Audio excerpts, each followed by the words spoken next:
अस्सलाम वालेकुम FTV के व्यूवर्स, कैसे हैं दोस्तों। उम्मीद करता हूँ आप लोग खैर वाफियत से होंगे। अल्लाह पाक आपको जहाँ हैं जिस जगह हैं कहानी को पसंद करें, बहुत मशकूर। अल्लाह पाक आपको खुश खुरम व सलामत रखे। थोड़ा नज़ले ने तंग किया हुआ है, मौसम ही ऐसा है, आवाज़ थोड़ी चेंज हो गई है। तो चलते हैं कहानी के 18वें हिस्से की तरफ। मैं यकूत साधु का पूरा बायोडाटा चेक कर आया था। मैं चूँकि मख्फी हालत में था इसलिए उसको नज़र नहीं, और कुछ मैंने अपनी स्लाइटें चेंज की और पूरी उसके एरिया के इर्द गिर्द का पूरा राउंड लिया। मैं हवा में था, ज़मीन पे होता तो हो सकता है उसके भेरुओं को, क्योंकि मौकुलात जो होते हैं ना वो नूरी वालों के पास होते हैं, और भेरू और बाकी चीज़ें जो है ना वो उनके पास होती हैं, काले जादू वालों के पास। तो मैंने ज़मीन पे कदम रखा, मैं हवा में ही तैरता रहा और मैंने देखा कि उसकी कितनी पावर है, वो क्या करना चाह रहा है। असल में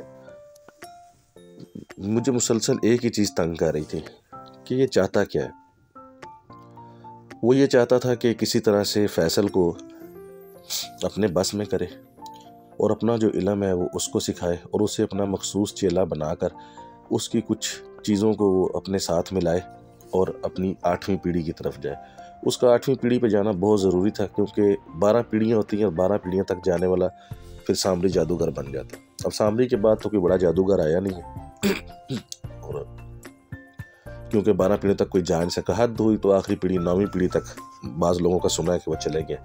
बाकी कुछ शबोदाबाज होते हैं, कुछ जादूगर होते हैं, कुछ हाथ की सफाई दिखाने वाले होते हैं, कुछ तंत्र मंत्र करने वाले होते हैं, कुछ तंत्र मंत्र जंतर करने वाले होते हैं। ये 3 किस्म की कैटेगरीज होती हैं।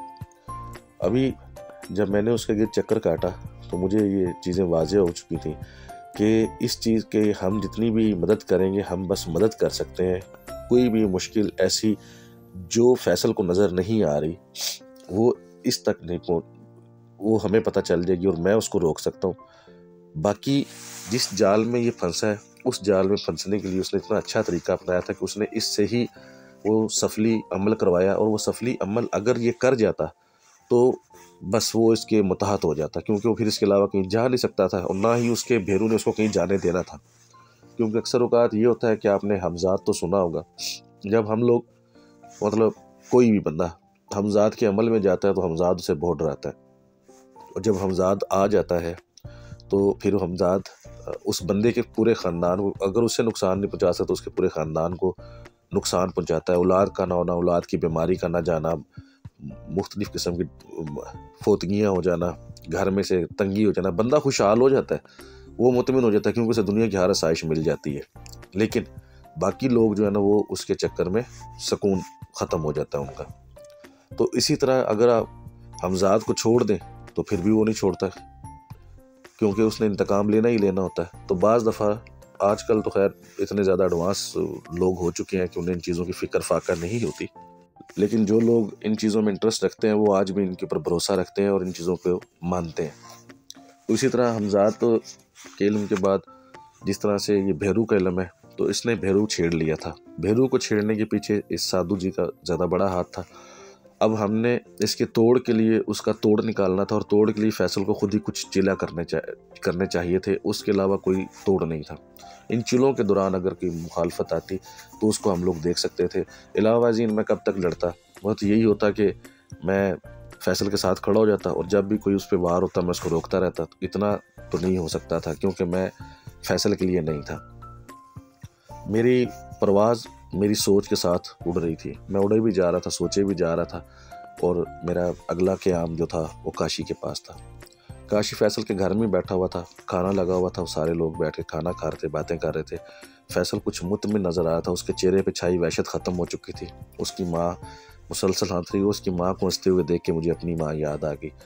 वो कहानी फिर से ही, मैं अपने कबीले से क्यों बिछड़ा हुआ था, मैं अपने कबीले से क्यों अलग हो चुका था, मेरे वालिदैन कौन थे, ज़रूर बताऊँगा आपको। मैंने काशी की तरफ देखा, काशी बहुत मुतमिन नज़र आ रहा था। काशी दिल का बहुत अच्छा था और मुझे इसी अच्छाई की बदौलत उस पर ज़्यादा सख्ती नहीं करनी पड़ी थी और मैं चुप करके उसके साथ हो लिया।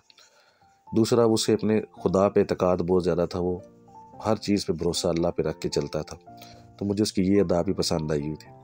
मैं खामोशी से आ गया, काशी को नहीं पता चला था, लेकिन हैरत अंगेज़ तौर पर बुजुर्गवार को पता चल चुका था उन्होंने हल्की सी मुस्कुराहट दी और जिस तरफ से मैं उतरा था, क्योंकि हमारे लिए छत दीवारें तो कोई चीज़ नहीं होती, जिस तरफ से मैं उतरा था उस तरफ उन्होंने मुस्कुराहट से इशारा किया कि जैसे कह रहे हो कि अच्छा चलो ठीक है, आ गए हो तो खाना खा लो।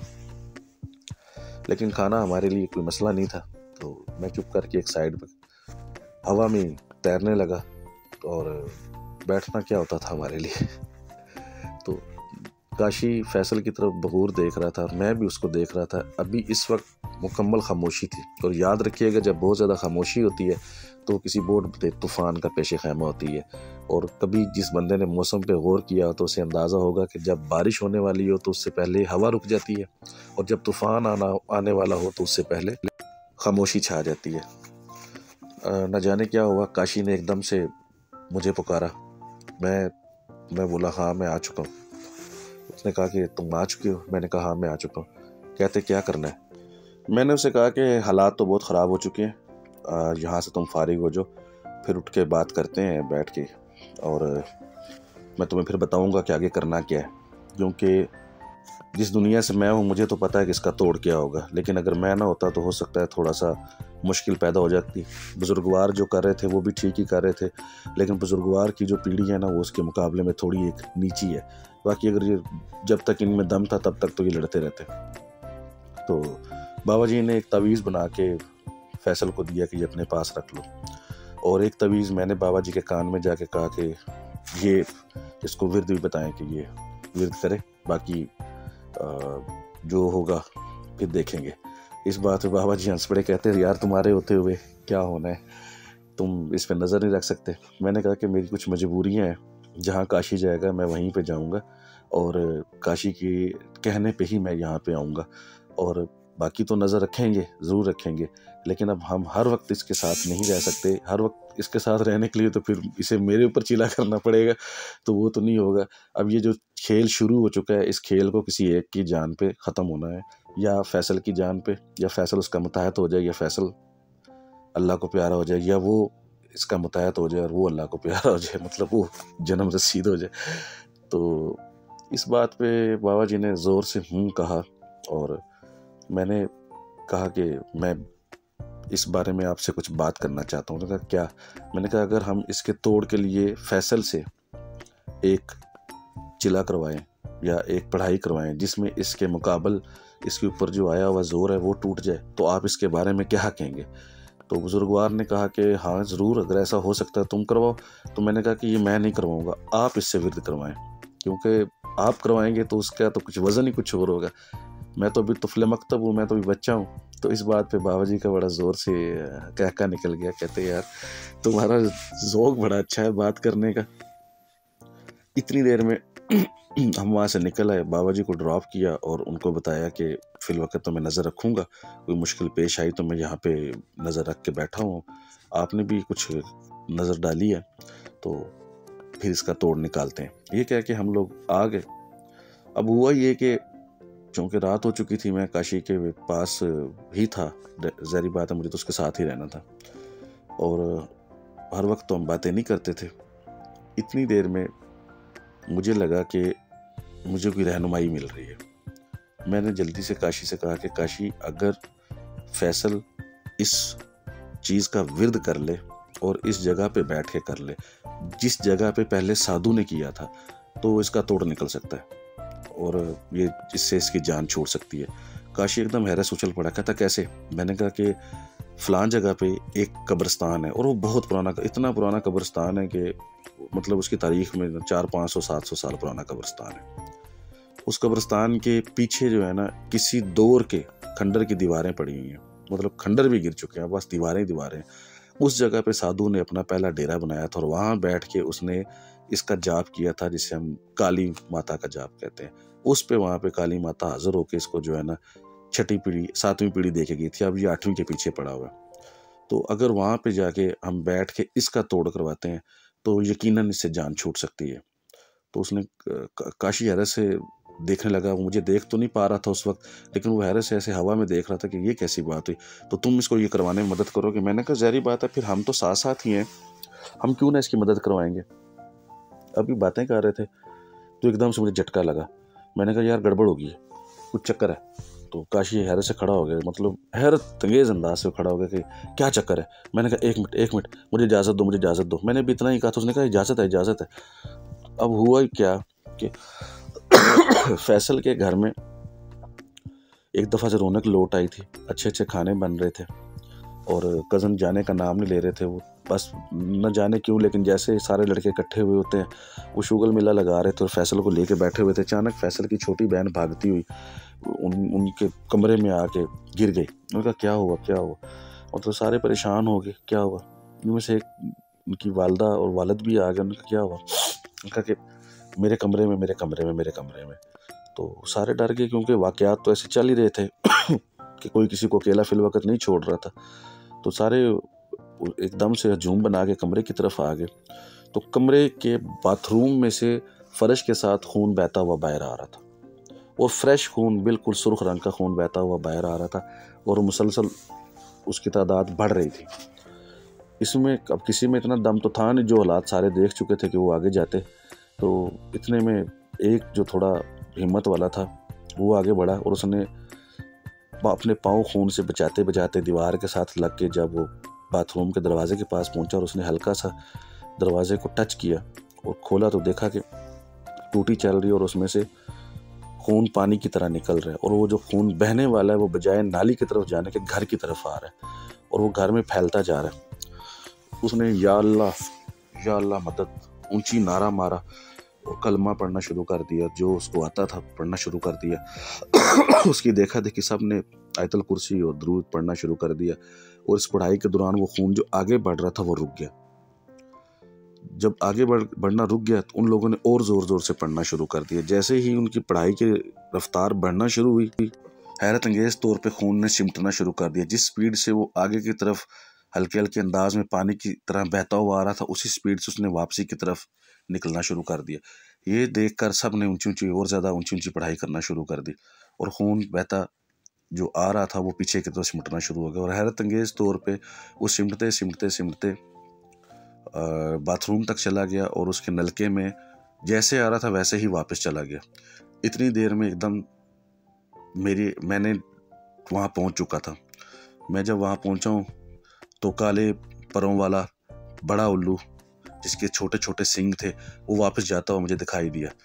मैं उसको बेबसी से जाते हुए देख रहा था क्योंकि वो मेरी उसमें से निकल चुका था। अब मैं अगर उसके पीछे जाता तो दूसरे किसी ने उस जगह पे हमला कर देना था।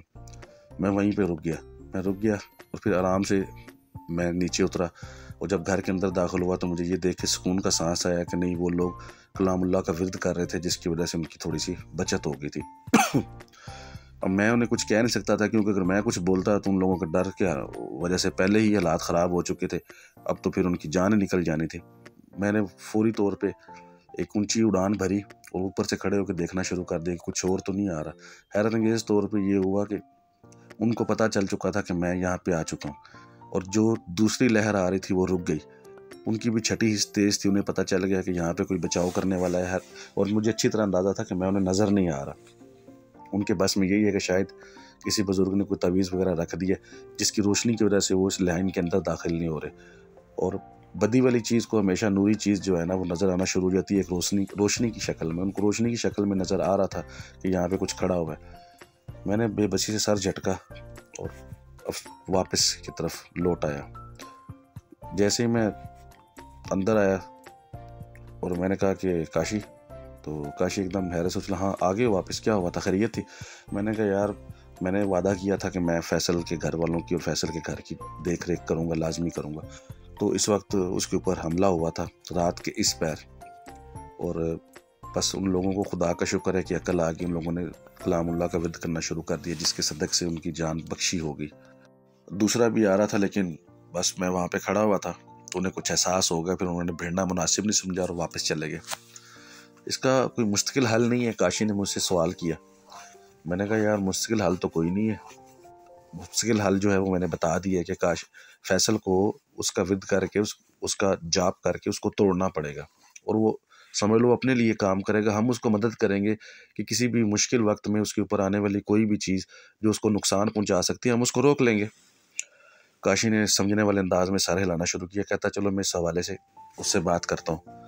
इसी दौरान काशी को ऊँघ आ गई और वह सो गया। मैं चांदले में उसको देखता रहा, फिर मैं भी अपनी परवाज़ में लग गया। सुबह हुई, रात भर मेरे दिमाग में ये चीज़ें चल रही थी कि किस तरह से मैं काशिफ को बचा सकता हूँ, और ये सोचते सोचते मैं सो गया। और कुछ इस दौरान मैं यकूत से बातें भी कर रहा था, यकूत भी मेरा साथ दे रहा था, लेकिन पता नहीं किस टाइम मेरी आँख लग गई और मैं सो गया। अभी सबसे पहले मुझे फैसल के पास जाना था, क्योंकि अगर मैं उसकी मदद कर सकता था तो यही कर सकता था कि उसको यकूत के ज़ोर पे आने वाली किसी भी मुश्किल से बचा सकता था, वरना मैं खुद खाकसार इंसान था, मैं उसको कैसे बचा सकता था। और दूसरा ये था कि मुझे उसको उस तक यकूत का पैगाम पहुंचाना था। मैं यही सोचते हुए नाश्ता वगैरह किया और घर से निकला। तकरीबन 11-12 बजे मैं फैसल के घर पहुंच चुका था। हैरतअंगेज़ तौर पे उसका पूरा घर जैसे वीरानी में डूबा हुआ था। हर कुछ कज़न सो रहे थे, 6-7 बंदे थे, कुछ जाग रहे थे। फैसल परेशान बैठा हुआ था, उसके वालिद साहब भी काम काज छोड़ के उसके सराहने बैठे हुए थे। माँ जी परेशान थी। मुझे देख के सब में थोड़ा सा हौसला अफजाई हुई। मैं आया, मैंने फैसल के पैंती वाली साइड पर बैठ गया और पूछा कि अब तबीयत कैसी है। उसने कहा तबीयत तो ठीक है, मैं कल तुमसे कुछ कह नहीं सका, लेकिन मैं आज तुमसे माफ़ी मांगता हूँ। ये सारा कुछ मेरी अपनी गलती है। मैंने तुमसे बस तुम्हारी नकल उतारने की कोशिश की और आज इस चक्कर में फंस गया। मुझे बताओ, मैं इससे निकल पाऊँगा? क्या मेरी जान बच जाएगी? क्या वो लोग मुझे छोड़ देंगे? क्या वो जो चीज़ें नज़र आ रही हैं वो हमारा पीछा छोड़ देंगी? मैंने उसकी तरफ देख के कहा कि देखो, उम्मीद पर दुनिया कायम है और ये हादसा दुनिया में होते रहते हैं। तुम्हारे साथ नहीं, किसी के साथ तो ये होगा ही होगा। तो अगर ये हो गया है तो तुम्हें इसके साथ मुकाबला करना है। तो उसने कहा मुकाबला कैसे? मैंने उसे कहा कि देखो मेरी बात हुई है। कहते किसके साथ? मैंने कहा मेरे पीरों के साथ। ये कह के मैं ज़ोर से हंसना शुरू हो गया। कहते फिर क्या कहा पीरों ने? वो संजीदा ही था। मैंने कहा पीरों ने कहा है कि तुम्हें इसका उल्ट जाप करना पड़ेगा। उल्ट जाप करोगे तो तुम्हारी ये जान छूट जाएगी। वो हैरत से मुझे देख रहा था। उल्ट जाप? कहता कहाँ पे? मैंने कहा पुराने कब्रिस्तान में, वो जो शहर से बाहर है, जो गाँव के साथ है। कहता वो तो बहुत पुराना है। मैंने कहा हाँ जी। कहता मैं नहीं करूँगा। और ये कहते उसने चीखना शुरू कर दिया, मैं एक दफ़ा कर चुका हूँ, अब मैं नहीं करूँगा। चलें दोस्तों, चलते हैं कहानी के 19वें हिस्से की तरफ। हुआ या नहीं।